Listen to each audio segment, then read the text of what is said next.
Hi అండి, నమస్తే. మీలో ఎంతమందికి జున్ను అంటే ఇష్టమండి? నాకైతే జున్ను అంటే చాలా ఇష్టమండి. ఈరోజు మా ఇంట్లో జున్ను తయారు చేసుకున్నాము. అయితే దీనికంటూ ప్రత్యేకంగా ఏం అవసరం లేదు, పెద్ద ప్రాసెస్ ఏమి ఉండదు, సింపుల్గా తయారు చేసేసుకోవచ్చు. నేను నైట్ తయారు చేశానండి.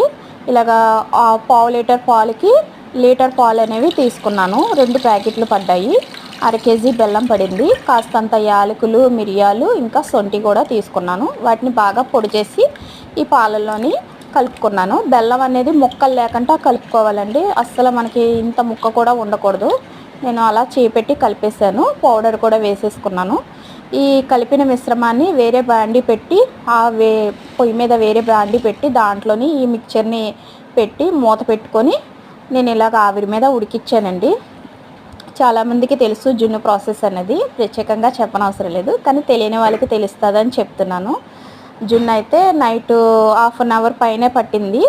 అలా సిమ్లో కాకుండా మీడియంలో ఉడికించుకుంటే మనకి తయారైపోతుంది.